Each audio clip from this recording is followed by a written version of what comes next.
Hi again, here's another prepper short. It's so dark today I've had to come outside to film this, having tried to do it indoors.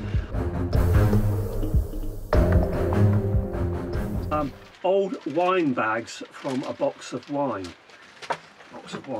You know the sort of thing, right? If you don't have a box of wine, I'm not suggesting you go and buy one and drink the wine and then fill a bag with water, but you probably know someone who's got a bag or a box of.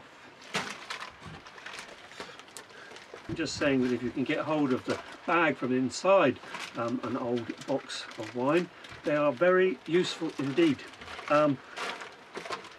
For us, if we get a freeze in the winter time and we've got no water to the house, we obviously fill up things like rubble buckets and the bath and any other buckets and drums and anything we might be able to lay hands on, even saucepans, because it might be days before we get running water again. However, we've discovered in one way and another that having an old bag from a wine box filled with water is one of the best options, because it's so portable. It's small and portable, and so in an emergency situation, if you were in a city and you knew that they were going to have water shortages, you could store some of these old wine bags flat and then fill them up just before you think you're going to need them. Or if you're on the move, you can put them in your car, or I assume that you'll be on a bicycle in a real emergency, because the roads obviously would be choked up with cars.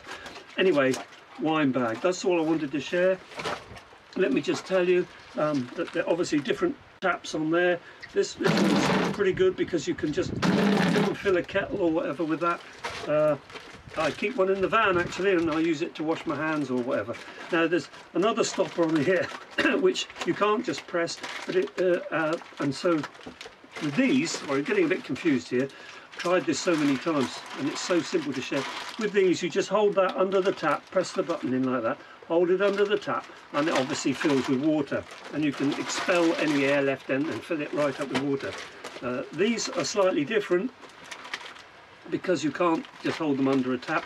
You might need to put a little bit of rubber pipe on the tap. We don't need to, we just fill them straight from the tap that I have in the kitchen. Okay, if you just warm this up with some warm water and get a spoon or something and just carefully prise that off, don't use a knife in case you slip. Alright, and the tap part comes off, and you obviously just fill that bag with water, and then you just ram that back in again. Or securely. You could hang it up in a pillowcase, or even a plastic bag, make a hole in the plastic bag, have the tap sticking out. You can hang it up even over your bath, and then you turn it on, and you can have a shower underneath it.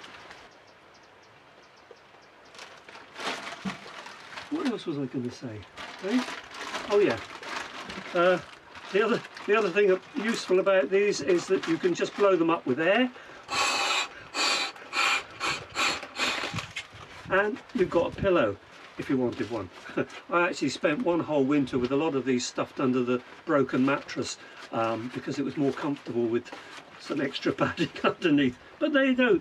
If you had lots of them, I suppose you could make a nice roll mat with them. And just one other thing I was going to add is we fill up a load of these and we keep them in the kitchen when we know that the water's going to freeze.